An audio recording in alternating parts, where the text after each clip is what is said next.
श्री कृष्ण गोविंद हरे मुरारे, हे नाथ नारायण वासुदेव, गोपेश गोपीश भवार्णवेश माम, अनंत नारायण रक्ष रक्ष। उस पर ब्रह्म परमेश्वर को प्रणाम। भगवान के सारे नाम उनके स्वरूप का ज्ञान कराते हैं। उस परब्रह्म परमात्मा सच्चिदानंद के स्वरूप का आख्यान ही भगवानों के नामों में है। चाहे वो कृष्ण हो, चाहे राम हो, चाहे परमात्मा हो, चाहे सच्चिदानंद हो, चाहे निरंजन हो, इन सब भगवान के नामों का लक्ष्य एक है। एक ही शक्ति सत चित और आनंद युक्त परब्रह्म परमात्मा की ओर संकेत करते हैं भगवान के संपूर्ण नाम। मैं भगवान के कुछ गुणों की और भगवत्ता की व्याख्या करना चाहता था। एक श्लोक मेरी स्मृति में आता है और जिसको मुझे लगता है कि हम लोगों को एक नई दृष्टि से समझने की आवश्यकता है। हम लोग रोज उस श्लोक का पाठ करते हैं, बट उसके एक नए अर्थ के चिंतन की तरफ मैं आपका ध्यान आकृष्ट करना चाहूंगा। मैं पहले श्लोक पढ़ूंगा।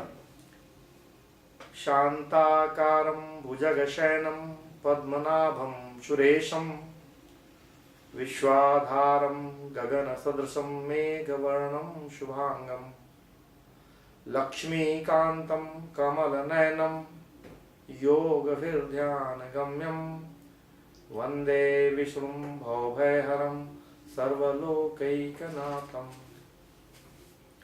शांताकारं, भगवान विष्णु शेषनाग की शैया पर लेटे हैं। लक्ष्मी जी उनके चरण कमल दबा रही हैं और तब भगवान के जो स्वरूप का ध्यान है उसका कितना मनोहारी वर्णन है। शांताकारं, भगवान के मुख मुद्रा शांत है, विकार रहित है, सहज प्रफुल्लित। भुजग शयनम, सर्प के ऊपर सोए हुए। क्या आप कभी कल्पना कर सकते हैं कि सर्प के ऊपर कोई व्यक्ति सोया हो और शांत हो? भगवान ही ऐसे विरोधी गुणों को सर्प जैसी भुजंग के ऊपर सोए हुए, मतलब व्याधि आदि इस पूरे संसार सागर में रहते हुए भी और इस संसार सागर से परे रहने की कला साधने का नाम भगवत्ता है। शांताकारं भुजग शयनम पद्मनाभम सुरेशम, भगवान पद्मनाभ है। कहानी है कि भगवान की नाभि से कमल एक उत्पन्न हुआ और उस कमल से ब्रह्मा जी का जन्म हुआ। मैं इसको इस संदर्भ में देखता हूं कि भगवान कमल नाभि है। कमल जैसे कोमल, कमल की तंतु, कमल की डंडी जैसे कोमल होती है, उस तरह के कोमल स्वभाव वाले भगवान पर कोमलांग भगवान, परंतु सुरेशम, देवताओं के भी स्वामी हैं, देवताओं को भी आदेश देने वाले हैं, देवताओं के भी सम्राट हैं। एक सम्राट कितना कठोर होना चाहिए शासन सत्ता के चलाने के लिए, तो भगवान कोमलांग भी हैं और कठोरतम भी हैं। तो कोमलतम का भी प्रतिनिधित्व करते हैं और कठोरतम वृत्ति का भी प्रतिनिधित्व करते हैं। तो भगवान पुनः दो छोरों के समेकीकरण का नाम भगवत्ता है, जो कोमलतम से कोमलतम है और कठोरतम से कठोरतम है। क्योंकि सुरेश देवताओं का शासन करने के लिए बहुत सख्त और एक दृढ़ स्वभाव की आवश्यकता है। तो भगवान पद्मनाभ भी है और सुरेश भी। शांताकारं भुजगशयनं पद्मनाभं सुरेशं, विश्वाधारं गगनसदृशं मेघवर्णं शुभांगम। विश्वाधार, संपूर्ण विश्व के आधार उपादान कारण, माने सारा भौतिक जगत के आधार है। तो ठोस भी है, जिनकी स्थूल सत्ता भी है। विश्वाधार, संपूर्ण जगत के आधार। और गगन सदृशम, गगन आकाश सूक्ष्मता का प्रतीक है। तो भगवान इस आकाश की तरह सूक्ष्म और सर्वव्यापी भी हैं। तो स्थूलतम भी है और सूक्ष्मतम भी है। अगेन भगवान उस सत्ता का ही निदर्शन कराते हैं, भगवान के उस गुण का, कि भगवान दोनों चरम में एक है। तो स्थूलतम और सूक्ष्मतम के प्रतिनिधित्व का नाम विष्णु। विश्व के आधार ठोस और गगन सदृश सूक्ष्म। मेघवर्णम शुभांगम, बादल के समान काले रंग वाले। और शुभांगम, ये दोनों विरोधी गुण कैसे हो सकते हैं?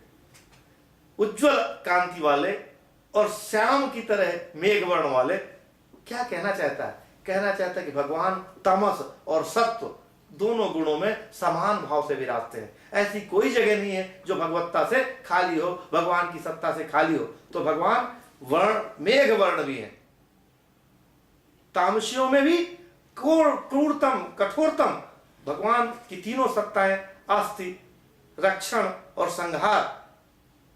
विष्णु भगवान सृष्टि का सृजन करते हैं, शंकर जी विष्णु का सृष्टि का विनाश करते हैं और ब्रह्मा जी सृष्टि को उत्पन्न करते हैं।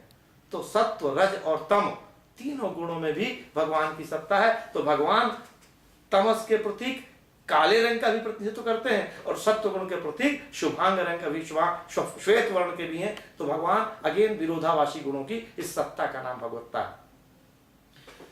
विश्वाधारम गगन सदसम मेघ वर्णम शुभांगम लक्ष्मीकांतम कमल नयनम। लक्ष्मी के कांत हैं, पति हैं, प्रिय हैं। लक्ष्मी के जो पति हो जाते हैं उनके मुंह में व्यक्तियों के प्रति पहचान खत्म हो जाती है। लक्ष्मीकांतम, कमल नयनम नहीं रह जाते, कठोर नयनम हो जाते हैं। लक्ष्मी जिनको प्रिय हो और लक्ष्मी के जो प्रिय हो, ऐसे व्यक्तियों में दयालुता, कोमलता, उनकी आंखों में प्रेम, ये सब दुर्लभ वस्तुएं हो जाती हैं। पर भगवान कैसे हैं कि लक्ष्मी के कांत हैं। खाली लक्ष्मी उनके पास नहीं है, लक्ष्मी के पति हैं, पर कमल नयन है, कोमल नयन, दयालु चित्त, दीन और दुखी और आर्त प्राणियों के त्राता है। तो भगवान ही है जो धन होने के बाद, संपत्ति होने के बाद, ऐश्वर्य होने के बाद भी गरीब आदमियों के प्रति भी उनका उतना ही पापी, पामर, दीनहीन, पतित सबके प्रति उनके कमल नयन है। तो भगवान कमल नयन है, कोमल वृत्तियों के प्रतीक हैं और लक्ष्मीपति, धन के और ऐश्वर्य के वैभव के होने के बाद भी वो लोगों के प्रति सहृदयशील है, दयालु है। ये भगवान की भगवत्ता है। योग फिर ध्यान गम्यम, और योगियों के द्वारा ध्यान से पाए जाते हैं। भगवान को पाने का उपाय क्या है कि ध्यान से जब हम अपने स्वरूप का साक्षात करते हैं तो ऐसा प्राप्त करने का उनका मार्ग है। भगवान के इन गुणों को ध्यान से अगर देखें तो खाली ये नहीं बताना चाहता है श्लोक कि भगवान कैसे हैं, ये भी बताना चाहता है कि जिन मनुष्यों में इन विरोधी गुणों का समावेश एक साथ होता है वो भी इस जगत के भगवत स्वरूप व्यक्ति हैं, ईश्वर तुल्य व्यक्ति हैं। ऐसी भगवत्ता जिनमें कठोर से कठोरतम निर्णय लेने की सामर्थ्य और कोमल से कोमल चित्त, कठिन से कठिन परिस्थितियों में भी चित्त के समान भाव को बनाए रखने की प्रवृत्ति, ऐसे सामर्थ्य वाले व्यक्ति इस जगत में ईश्वर तुल्य ही है। इस श्लोक का ये भावार्थ है।